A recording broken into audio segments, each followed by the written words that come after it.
गरुड़ पुराण के तीसरे अध्याय में लिखा है यम यातना का वर्णन। चित्रगुप्त द्वारा श्रवणों से प्राणियों के शुभ अशुभ कर्म के विषय में पूछना, श्रवणों द्वारा वह सब धर्मराज को बताना और धर्मराज के द्वारा दंड का निर्धारण करना। यम मार्ग गतिक्रम्य गत्वा पापी यमालये और कीदृशी यातना भोक्ते तन में कथय केशव।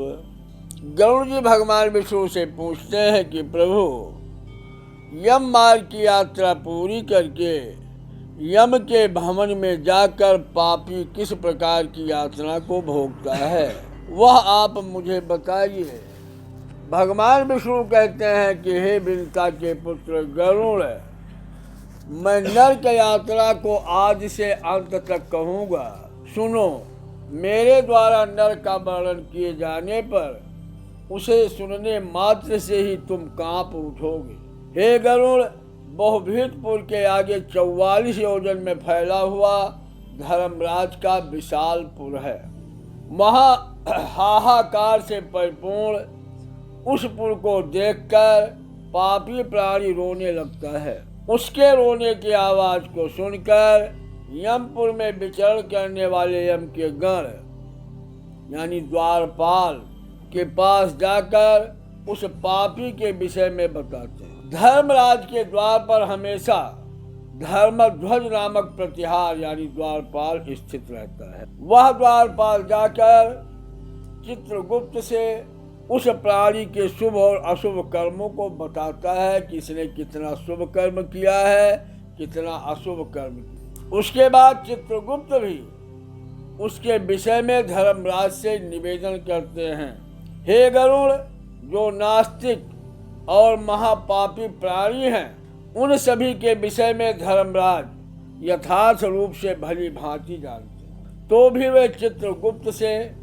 प्राणियों के पाप के विषय में पूछते हैं और सर्वज्ञ चित्रगुप्त भी हर प्राणियों के विषय में जानते हैं, लेकिन वे श्रवण और श्रवणी से पूछते हैं कि कहीं कोई गलती ना हो जाए, क्योंकि चित्रगुप्त ही हमारे कर्मों का लेखा जोखा रखते हैं।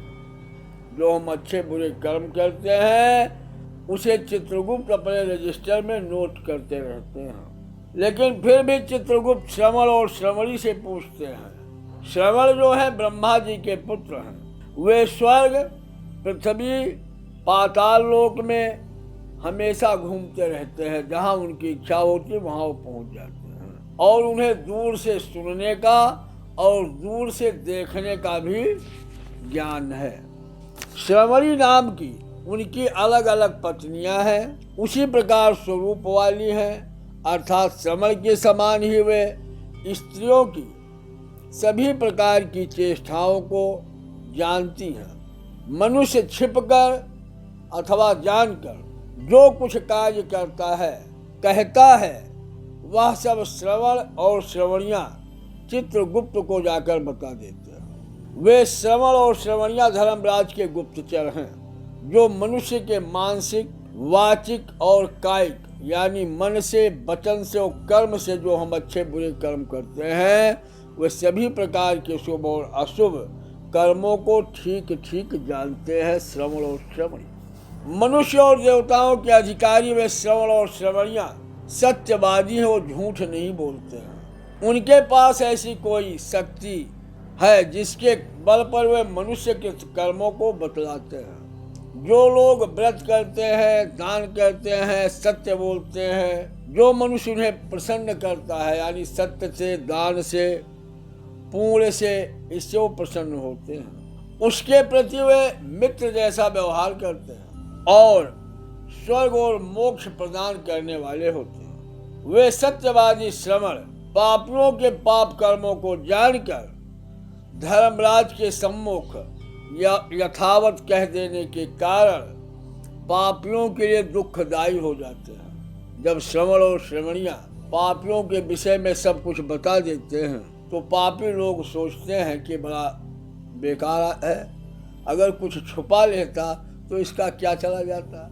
जैसे आज भी आप अगर सत्य बोल दो तो आज भी लड़ाई ही हो जाए सत्य बोलने से। आप घर में भी अपने सच्ची बात नहीं कह सकते, सच्ची बात कहते ही लड़ाई होती है। जबकि हमारे अंदर हम लोग मानते नहीं हैं, हमें सारे देवी देवता देख रहे हैं, लेकिन फिर भी हम सोचते हैं ऐसा छुप के करूँगा कोई नहीं देख सकता, लेकिन फिर भी हमें देखने वाला देख रहा है। जैसे सूर्य, चंद्रमा, वायु, अग्नि, आकाश, भूमि, जल, हृदय, यम, दिन रात दोनों संध्याएं और धर्म, ये मनुष्य के वृत्तांत को भली भांति जानते हैं। धर्मराज, चित्रगुप्त, समर, सूर्य आदि मनुष्य के शरीर में स्थित सभी पाप और पुण्य को हमेशा देखते हैं। इस प्रकार पापियों के पाप के विषय में सुनिश्चित जानकारी प्राप्त करके धर्मराज उन्हें बुलाकर अपना अत्यंत भयंकर रूप दिखाते हैं। वे पापी यम के ऐसे भयंकर रूप को देखते हैं जो हाथों में दंड लिए हुए, बहुत बड़ी काया वाले, भैंसे के ऊपर बैठे हुए, प्रलयकालीन मेघ के समान गर्जना करने वाले, कागज के पर्वत के समान बिजली की प्रभा वाले, आयुधों के कारण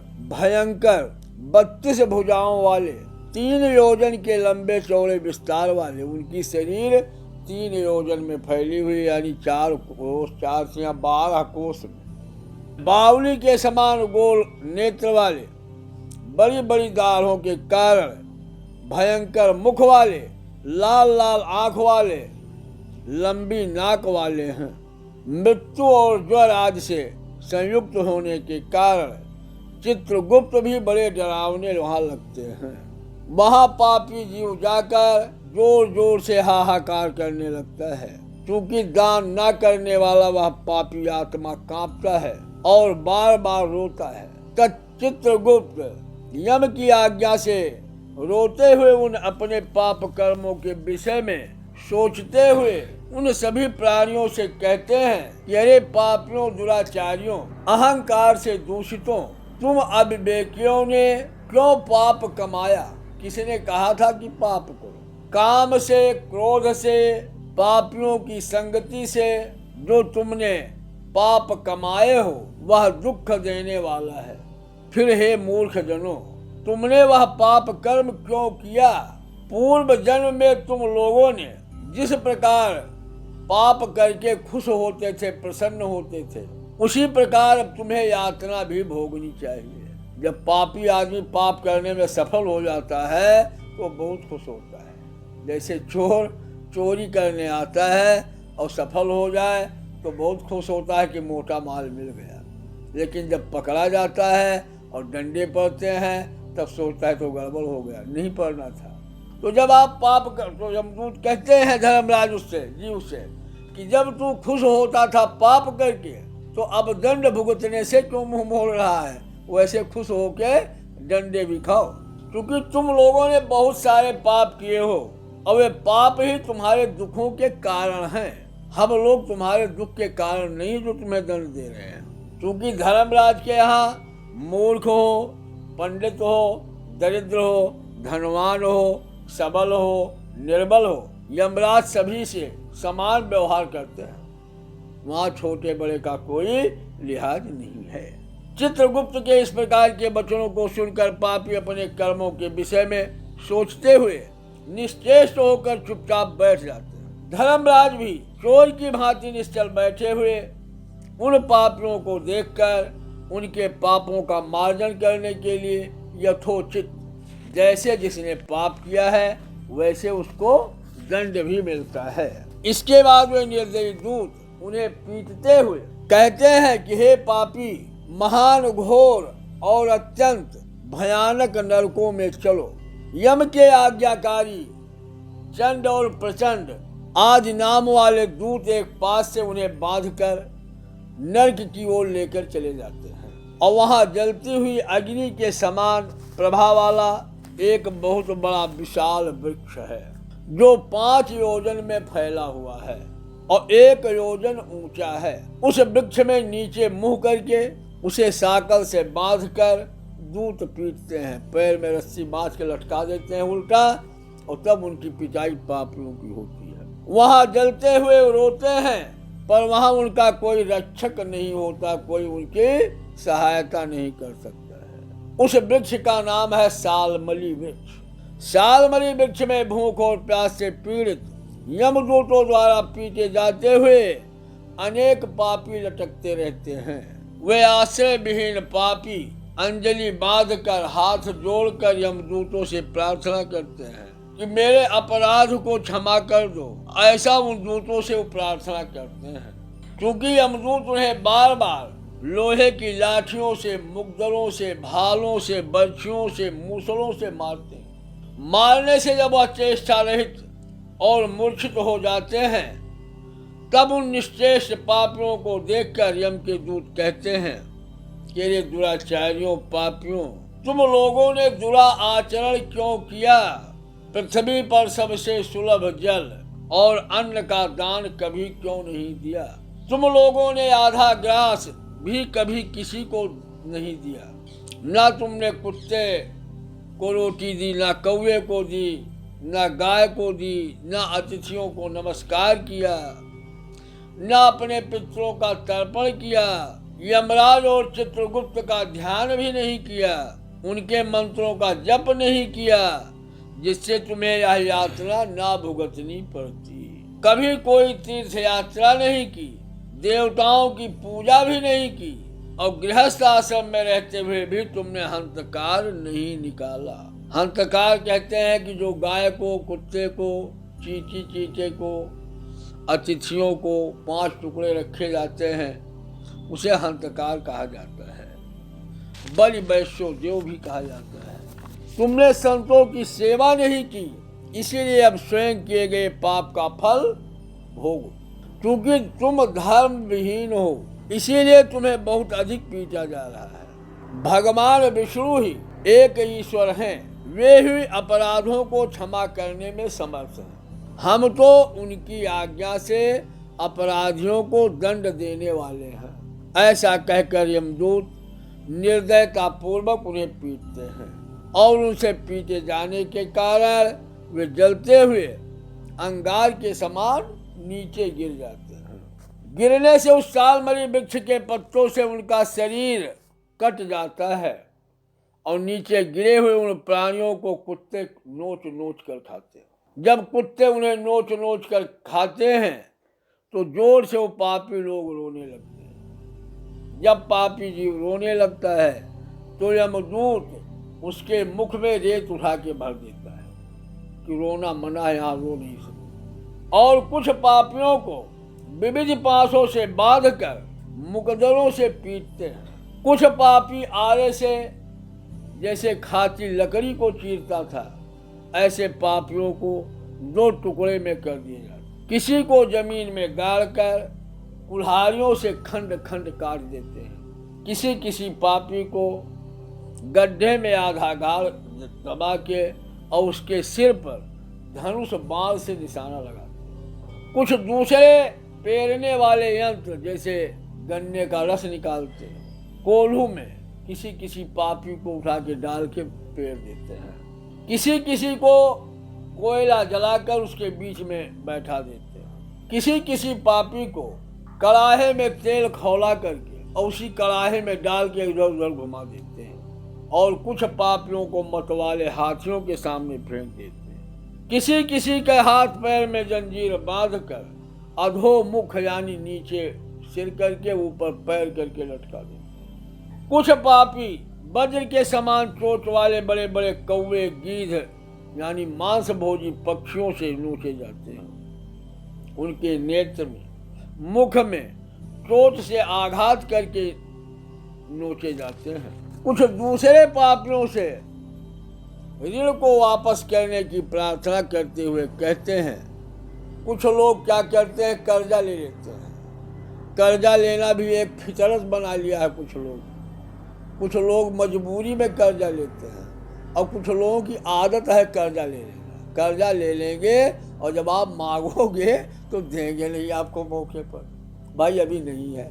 तो इस तरीके से जिनकी फितरत बन गई है कर्जा लेने की, तो एक दो आदमी से नहीं लेते हैं, जिसी से उनकी राम राम श्याम श्याम हो गई उसी से कुछ न कुछ ठग लेते हैं। तो क्या होता है, कर्जा लेने वाला और कर्जा देने वाला जब दोनों की मृत्यु हो जाती है और ये दोनों वहां मिलते हैं यमपुरी में, तो कर्जा देने वाला कहता है कि हमने जब से तुम्हें कर्ज दिया है तब से आज दिखाई पड़े हो, अब मेरा कर्जा वापस कर दो। तो नर्क में भी लड़ते हैं, यहाँ तो लड़ाई ही लड़ाई, ये नर्क में भी लड़ते हैं जो दुष्ट प्रकृति के हैं। तो जब यमपुरी में लड़ाई होने लगती है तो यमदूत बहुत परेशान हुए कि अब इनको कहाँ से इनका धन वापस किया जाए। तो यमदूत क्या कहते हैं कि जो कर्जा ले रखा है उसके शरीर से मांस नोच लेते हैं प्लास से, सरसी से, और जिसने कर्जा दिया है उसको दे देते हैं कि भाई ये ले तू इसके शरीर का मांस, क्योंकि यहाँ धन तो है नहीं। इस प्रकार उन पापियों को सम्यक प्रताड़ित करके दंड देकर यम की आज्ञा से यमदूत खींचकर तामिश्र आदि घोर नरक में लेकर चले जाते हैं। उस वृक्ष के समीप में ही बहुत दुखों से परिपूर्ण नरक है, जिनमें प्राप्त होने वाले महान दुखों का वर्णन वाणी से नहीं किया जा सकता। हे गरुड़, नरकों की संख्या 84 लाख है, जितनी योनियां हैं सब नरक ही हैं। उनमें अत्यंत भयंकर और प्रमुख नरकों की संख्या 21 है। वो 21 नरक हैं तामिश्र, लोह शंकु, महारौरो, सालमली, रौरो, कुड़मल, कालसूत्रक, पूत मृतक, संघात, लोहितोद, सबिस, संप्रतापन, महानिरय, काकोल, संजीवन, महापथ, अबिच, अंधतामिश्र, कुंभीपाक, संप्रतापन तथा तपन, ये 21 मुख्य नरक हैं। ये सभी अनेक प्रकार की यातनाओं से परिपूर्ण होने के कारण अनेक भेदों से परिकल्पित हैं।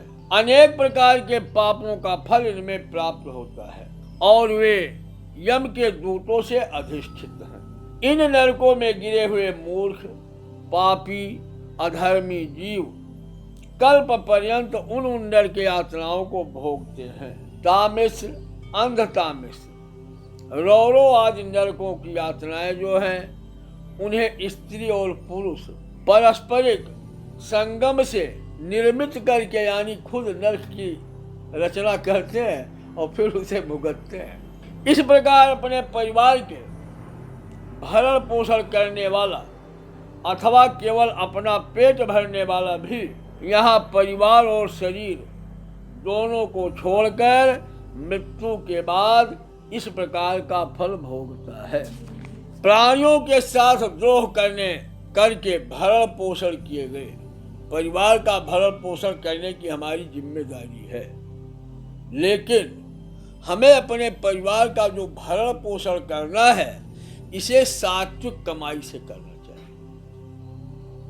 जो लोग सात्विक कमाई से अपने परिवार का भरण पोषण करते हैं उनकी औलाद कभी बिगड़ती नहीं और ना उनका बुढ़ापा खराब। और जिन्होंने गलत कर्म से धन इकट्ठा करके चोरी, बेईमानी, डकैती करके अपने परिवार का भरण पोषण किया है तो एक तो उनकी औलाद निकम्मी जाएगी और बुढ़ापे में खुद भी वो दुख प्राप्त करते हैं, और जिसके लिए हम कमाते हैं वो भी हमारा साथ नहीं देता है। एक बार एक चोर जंगल में, पहले पैदल यात्रा करते थे लोग, गाड़ी घोड़ा तो थी नहीं, तो लोग पैदल यात्रा करते, तो जंगलों से पहाड़ों से ऐसे उल्टी सीधी रास्ताएं हुआ। तो एक जंगल में एक चोर रहता था, तो जो यात्री उधर से आते थे उनको लूट लेता था। एक दिन एक संत आए, तो संत उसने, चोर ने सोचा कि ये बाबा है, बाबा के पास मोटा माल होगा, क्योंकि तो दुनिया में भिक्षा भ्रमण करे तो बहुत पैसा होगा। तो उसने बाबा को पकड़ लिया। तो उसने बाबा से कहा कि बाबा जो तेरे पास है वो मुझे तू दे दे। तो बाबा ने कहा बेटा मैं सब कुछ दे दूंगा और ले चलूंगा तुझे अपने आश्रम में, वहां से और माल दूंगा, लेकिन मेरे एक प्रश्न का उत्तर दे दे। तो चोर ने कहा पूछो। उसने कहा चोरी तू क्यों करता है? क्यों पाप कर रहा है?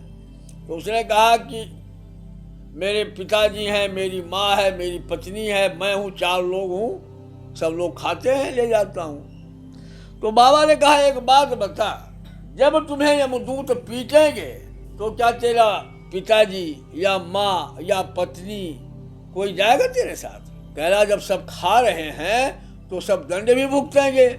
बाबा ने कहा ऐसा नहीं हो सकता है, दंड तुझे अकेला भुगतना पड़ेगा, और मेरी बात ना माने तो तू चल अपने घर, और घर जाके लेट जाना, जोर जोर से चिल्लाना कि मेरे पेट में दर्द हो रहा है, और थोड़ी देर के बाद अपनी सांस रोक के लेट जाना, तो घर वाले समझेंगे कि ये मर गया, तब तक मैं आ जाऊंगा और तू सारी बात सुनते रहना। कह रहा ठीक है। उसकी बुद्धि कुछ काम की, घर आया, उसकी माँ ने कहा बेटे आज तो बहुत जल्दी आ गया, क्यों? कह रहा माँ मेरे पेट में बहुत दर्द हो रहा है, मेरे पे खड़ा नहीं हुआ जा रहा है। वो माँ ने कहा गर्म पानी लाओ, हींग लाओ, अजवाइन लाओ, ये खिलाओ वो खिलाओ। अब वो जोर जोर से लगा चिल्लाने, क्योंकि बाबा ने उसे बता रखा था। जब जोर जोर चिल्लाने लगा तो बाहर खाद डाल दी गई, उस पर वो 10-5 मिनट चिल्लाया, उसके बाद शांत हो गया। घर वाले रोने लगे, कहने तो गया इसका तो राम नाम सत्य हो गया। लाए उसे चद्दर उड़ा दिया सफेद। चद्दर उड़ाने के बाद वो बाबा आ गया पीछे से कमंडल लेकर। बाबा कह रहा भाई क्यों रो रहे हो सब लोग? तो बाप कह रहा कि अरे महाराज मेरा एक ही बेटा था, अरे मैं तो बुढ़ा हो गया था, मैं मर जाता और मेरा बेटा जीवित रहता, मुझे कोई कष्ट नहीं था। तो माँ कहती कि नहीं मैं मर गई होती, ये जीवित रहता। उसकी पत्नी कहती मैं मर गई होती, अलग हाथ पैर पटक रही। तो बाबा कह रहा जब तुम तीनों मरने को तैयार हो तो इसे तो मैं जीवित कर दूंगा। अब तीनों में से ये बताओ कि मरेगा कौन? एक को मरना पड़ेगा, एक मरोगे तो ये जी जाएगा लड़का तुम्हारा। तो उसके लड़के के पिताजी से बाबा ने कहा कि तू एक काम कर, ज्यादा दीवार में सर मार रहा है कि एक ही बेटा था और मैं मर गया होता बेटा जीवित रहता। तो ये मेरे कमंडल में कुछ औषधि है 5 जल में, इसे तू पी ले, तू मर जाएगा और तेरा बेटा जीवित हो जाएगा। तो उसका बाप कह रहा कि अरे मोरे तेरे आगे पीछे तो कोई है नहीं, मैं इस गांव का मुखिया हूँ, मुझे अभी कितनी पंचायत निपटानी है, तो मैं कैसे मर जाऊं? तो उसने कहा ठीक है, इसकी माँ बहुत शोर मचा रही है, इसको ये जल पिला देता हूँ, ये मर जाती है।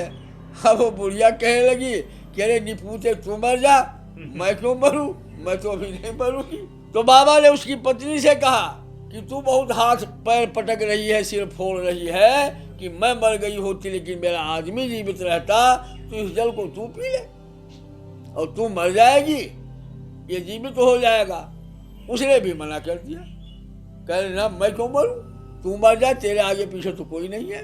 लास्ट में ये सलाह किया तीनों ने, बाप ने, माँ ने, उसकी पत्नी ने, कि बाबा के तो आगे पीछे कोई है नहीं, अगर ये जल बाबा पी ले और बाबा मर जाए तो मेरा बेटा जीवित हो जाएगा। तो बाबा कह रहा कोई हर्ज नहीं है, मैं जल पी लेता हूँ और तुम्हारा बेटा जीवित हो जाएगा, मैं मरूं या ना मरूं। तो बाबा ने वो कमंडल का जल पी लिया, और जब बाबा ने कमंडल का जल पिया तो वो लड़का उठ के बैठा, कहने लगा तुम लोग झूठ बोलते हो मुझसे कि मैं मर जाता, ये न मरता, मैं मर जाती, ये न मरता, इसका मतलब तुम कोई हमारे साथी नहीं हो, सब उस धन के साथी हो जो मैं दिन भर चोरी करके लाता हूँ, उसको तुम लोग खा के मौज करते हो, हमारी किसी को फिक्र नहीं है। और आज के बाद मैं चोरी करना बंद कर रहा हूँ, आज के बाद तुम्हें रोटी मिलो या न मिलो मैं घर से जा रहा हूँ। तो जो लड़का था उसी बाबा के साथ चला गया भजन करने, क्योंकि लड़के को एक ज्ञान हो गया कि संसार में अगर किसी को प्रेम है, मोह है, तो केवल हमारे धन से और किसी चीज से मोह नहीं है, चाहे बाप हो, बेटा हो, बहू हो, पत्नी, चाहे जो है, केवल धन से मोह है, शरीर से किसी को कोई मोह नहीं है।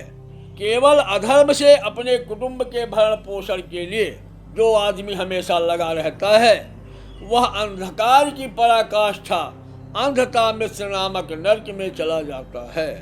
मनुष्य लोक के नीचे नरकों की जितनी यातनाएं हैं क्रमशः उनका भोग भोगते हुए वह पापी शुद्ध होकर पुनः इस मृत्यु लोक में जन्म प्राप्त करता है।